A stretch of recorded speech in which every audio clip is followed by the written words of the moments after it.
All right, time to get into The Secret Life of Walter Mitty story. This story is actually made into a really good movie. So some of you have maybe seen the movie as well.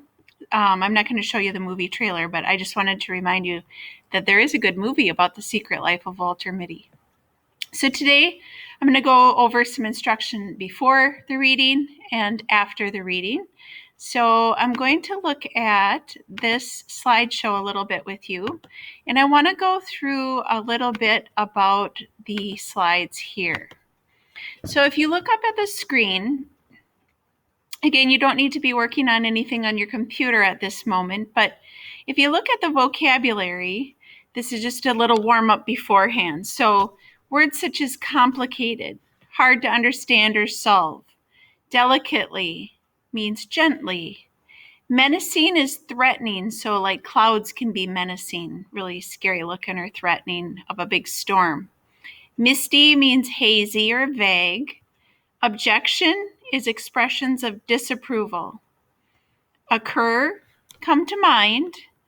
Performance, something that is accomplished. And specialist is someone who knows a lot within their field or about something. So if you look over here, I'm going to call on people for this part. And I want you to think about which word would go in the blank. Dr. Diaz is one of the clinic's heart surgery. Would it be complicated, delicately, menacing, misty, objection, occur, performance, or specialists? Okay, the next one. People's lives depend on her blank in the operating room. Would it be objection, occur, or performance? It may blank to some patients that heart surgery is a very long and blank procedure.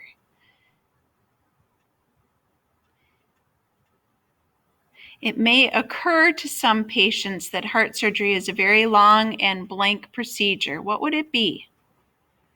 Complicated, delicately, or menacing? But Dr. Diaz always puts their minds at ease. She has a very pleasant manner and is not at all, so the opposite of pleasant. Okay, probably in here somewhere. If a patient raises an blank to her plan, she calmly and blank explains why the procedure is necessary. So if a patient raises an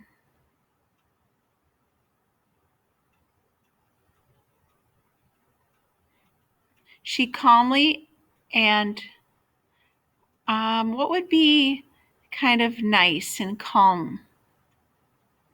Gently, delicately explains why the procedure is necessary.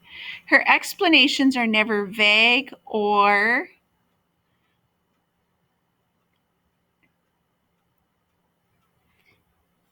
Dr. Diaz always speaks from the heart. Okay, so that's just a little vocab. Now we're going to talk about writer's voice. Writer's voice can be the way the writer sounds, can be smooth, very calm and smooth, or blunt and direct. Writers create voice by choosing words and including details of the right type, so you can get across character and what they're like. They also create voice through the length and kind of sentences they write. So smooth would be long flowing sentences, and blunt and direct might be short, choppy sentences. So smooth. The employees at the library appreciate the special effort volunteers make.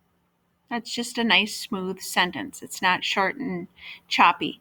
That is why they are offering volunteers free snacks on Wednesdays and Saturdays. You know something? They just made volunteering a little easier. So it's just nice, it's smooth, it's not choppy, it's not blunt and direct, it just is what it is. On the other hand, a blunt and direct example would be the community wanted a new high school gym, but they voted against paying extra taxes to build it. Okay, so it's already blunt and direct, voting against something. They want this, they didn't get it. I say quit complaining. Okay, so words like quit complaining, stop it, face the facts. Okay, so it's really blunt and direct there. You get what you pay for. Okay, so there it's blunt and direct. Another example could be, let me say it in plain English. The mayor's idea is ridiculous. He calls it a great plan. Sure, a great plan to make the mayor rich. Okay, so there's kind of sarcastic. It's blunt and it's sarcastic, like kind of making fun of something. Okay. All right. Read the following and answer the questions. When my man takes a solo on his sax, look out. The notes pour out of his horn in a joyful jumble. He is so hot he sizzles. List 2 words that make it casual or informal. I'll call on somebody. List 2 words that gives it an energetic quality. And lastly, the first sentence ends in an exclamation. Look out! What quality does this sentence, so you look at the first one, look out. What quality does this sentence ending add to the writer's voice? Okay, so that's voice. Speaking of smooth, blunt, direct, sarcastic, sad, or thoughtful, different types of voice. We'll look at some questions after the story, thinking of character traits, which is how characters act by what they say or do, or how other characters treat them. So pay attention to how Mrs. Mitty treats her husband, and what that says about her character and his character. Then think about author's purpose. Remember, writing is to inform, entertain, narrate, or tell a story. What's the purpose of the story?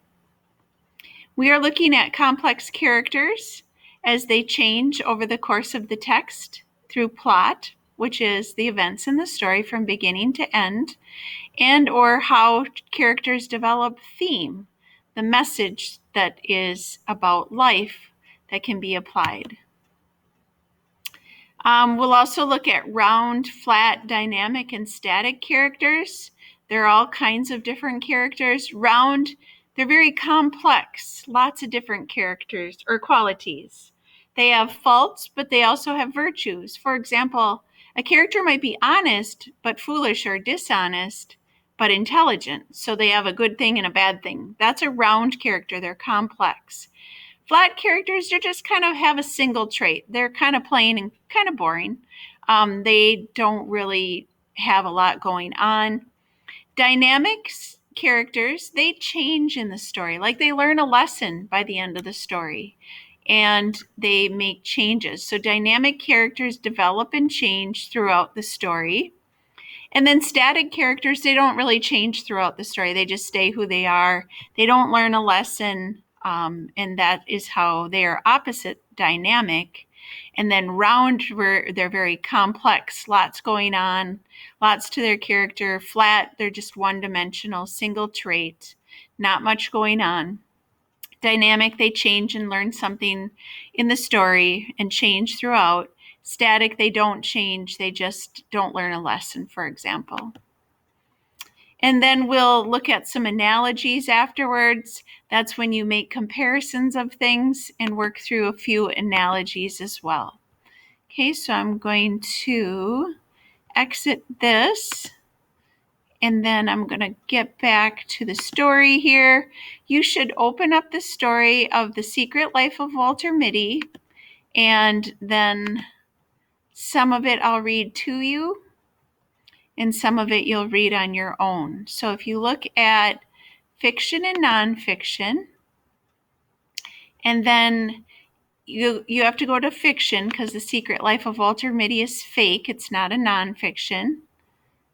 Okay. Following with me, find The Secret Life of Walter Mitty. Here's the PDF. And then when we're done with the story, you'll take the quiz.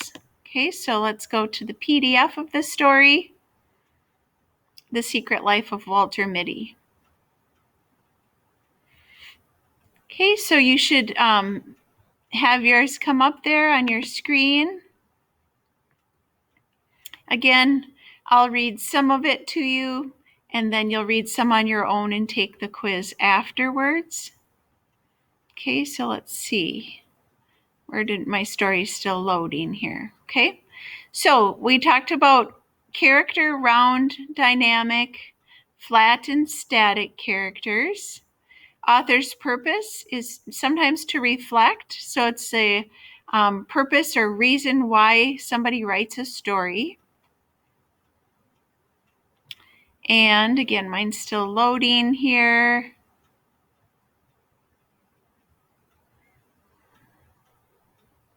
It's taking a while. It's because it's probably several pages that it's loading. And we also talked about the vocabulary earlier about the story, The Secret Life of Walter Mitty.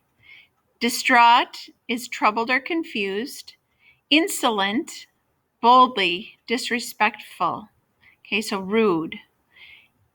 Insinuatingly, to insinuate is to suggest indirectly. Pandemonium is a place or scene that's wild, disorder, noise, or confusion, like pandemonium in the gym. Maybe it's loud and confusing sometimes, or with the band.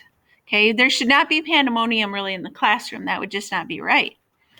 Derisive is showing contempt or ridicule, and inscrutable is baffling or mysterious. Okay, so now we're looking at James Thurber, who is the author of this story for The Secret Life of Walter Mitty. He is a rare writer who expressed his comic genius in both words and pictures. He wrote stories, plays, essays, and poems. He was also a great cartoonist, born in Ohio. He joined the staff of the New Yorker magazine in 1927. The Secret Life of Walter Mitty was published in that magazine in 1939, becoming an instant success. Many of Thurber's stories and sketches grew directly out of his own life. As he put it, humor is a kind of emotional chaos told about calmly and quietly in retrospect. Thurber's characters try to stand up to the surprises of the modern world. Whether they succeed or fail, they'll always strike readers as authentic and very funny. The background for the story, because he has a great imagination, psychologists say that a person's thoughts are often a series of seemingly unconnected reflections. An event in the real world can prompt unpredictable mental responses such as memories, snippets of songs, or daydreams. So sometimes you kind of wonder what your dreams are. In Thurber's story, random events cause Walter Mitty's thoughts to jump back and forth between his exciting secret life and his humdrum everyday existence. Did you know Thurber offered a Hollywood producer $10,000 not to make a movie about Walter Mitty? The movie was made anyway in 1947, and then a new version was released in 2009. Okay, so The Secret Life of Walter Mitty by James Thurber.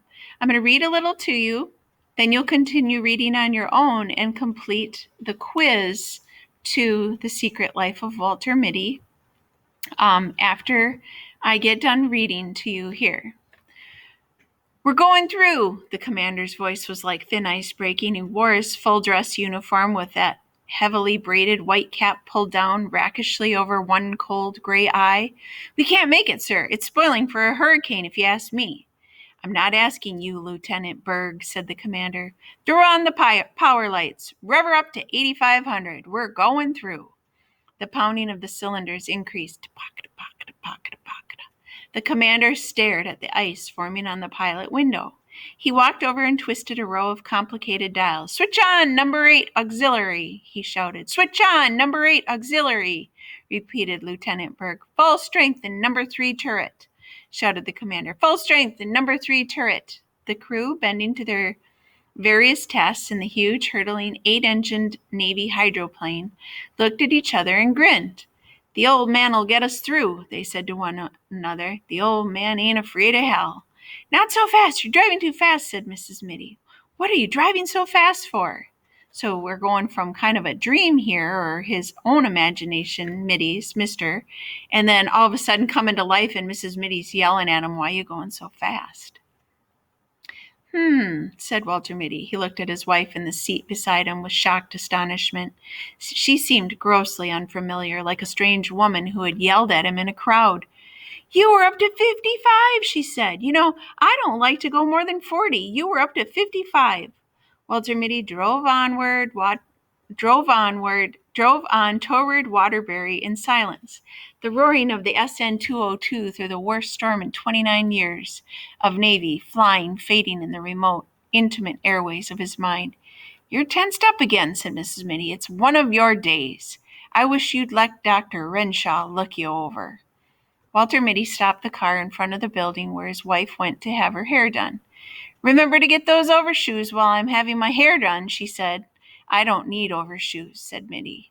She put her mirror back into her bag. We've been all through that, she said, getting out of the car. You're not a young man any longer. He raced the engine a little. Why don't you wear your gloves? Have you lost your gloves? Walter Mitty reached in a pocket, brought out his gloves. He put them on, but after she had turned and gone into the building and driven on to a red light, he took them off again. Pick it up, brother, snapped a cop as their light changed, and Mitty hastily pulled on his gloves and lurched ahead. He drove around the street aimlessly for a time, and then he drove past the hospital on his way to the parking lot. So, what's Mrs. Mitty's character, and why is she upset at this time?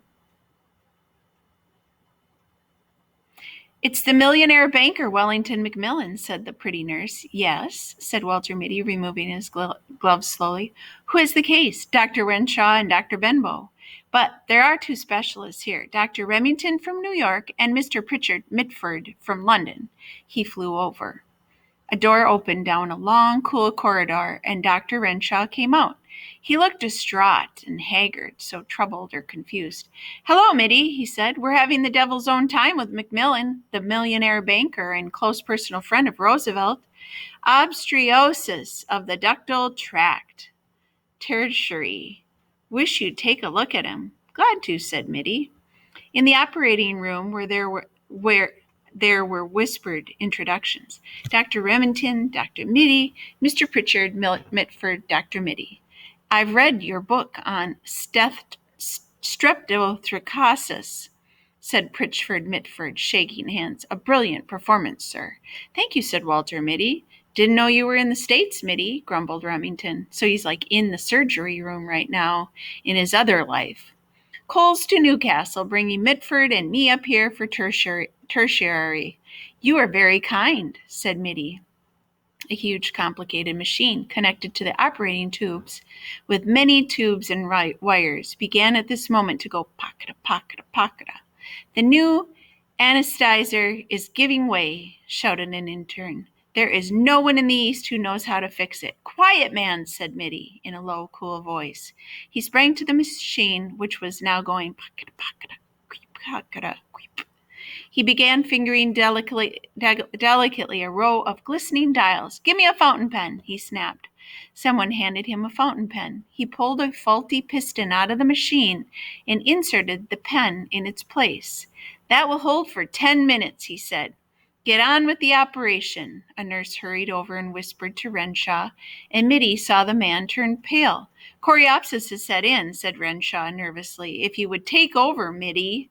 Mitty looked at him and at the craven figure of Benbow who drank and at the grave, uncertain faces of the two great specialists. If you wish, he said. They slipped a white gown on him. He adjusted a mask and drew on thin gloves. Nurses handed him shining. Back it up, Mac. Look out for that Buick. Walter Mitty jammed on the brakes. Wrong lane, Mac, said the parking lot attendant, looking at Mitty closely. Gee, yeah, muttered Mitty. He began cautiously to back out of the lane marked exit only, because he's kind of thinking and he's in another world, because he's like two people, his boring life and his exciting one in his mind. Leave her sit there, said the attendant. I'll put her away. Mitty got out of the car. Hey, better leave the key. Oh, said Mitty, handing the man the ignition key. The attendant vaulted into the car, backed it up with insolent skill, and put it where it belonged. Okay, so this shows the shift in character of Walter Mitty from one thing in the surgery room to driving again. They're so cocky, thought Walter Mitty, walking along Main Street. They think they know everything. Once he had tried to take his chains off outside New Milford, and he had got them wound around the axles. A man had to come out in a wrecking car and unwind them, a young grinning garageman. Since then, Mrs. Mitty always made him drive to a garage to have the chains taken off. So, like, he can't even do things by himself? That's what his wife thinks. The next time, he thought, I'll wear my right arm in a sling. They won't grin at me then. Because that kind of shows he's kind of embarrassed because he should be a man and be able to do that himself. But his wife won't let him.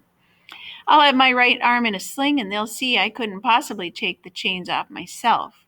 He kicked at the slush on the sidewalk. Overshoes, he said to himself, and he began looking for a shoe store. When he came out into the street again with the overshoes in a box under his arm, Walter Mitty began to wonder what the other thing was his wife had told him to get. She had told him twice before they set out from their house for Waterbury.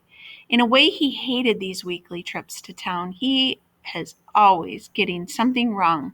Kleenex, he thought, squibs, razor blades, no, toothpaste, toothbrush, bicarbonate, carborundum, initiative, and referendum. He gave it up, but she would remember it. Where's the what's-its-name? She would ask. Don't tell me you forgot the what's-its-name. A newsboy went by shouting something about the Waterbury trial. Perhaps this will refresh your memory. The district attorney suddenly thrust a heavy automatic at the quiet figure on the witness stand. Have you ever seen this before? Walter Mitty took the gun and examined it expertly. So now he's at court. This is my Webley Vickers 50.80, he said calmly. An excited buzz ran around the courtroom. The judge rapped for order. You are a crack shot with any sort of firearms, I believe? Said the district attorney insinuatingly. Objection, shouted Mitty's attorney. We have shown that the defendant could not have fired the shot. We have shown that he wore his right arm in a sling on the night of the 14th of July. Okay, so we are at the top of the 8th page, okay? And what I'm going to have you do now is you are going to continue reading the rest of the story. Okay, so you have to read from pages 8, 9, 10, and 11. Okay, so you're reading through page 11. Actually, it's only through page 10, okay, because page 11 has other stuff. So you're reading through page 10, so a couple pages on your own. Then you need to go back to the Secret Life of Walter Mitty folder and complete the quiz, selection test A, on the Secret Life of Walter Mitty. Okay, so that's what you need to complete for the rest of the hour. When you complete that, when you're done with your quiz, then you can work on your mod 12 for Grammar 101. Okay, so complete the reading of Secret Life of Walter Mitty, and then working on the quiz, and then working on Module 12, Grammar 101 for punctuation. Okay, so at this time you can complete reading the last 2 pages, taking the quiz and working on Mod 12, Grammar 101.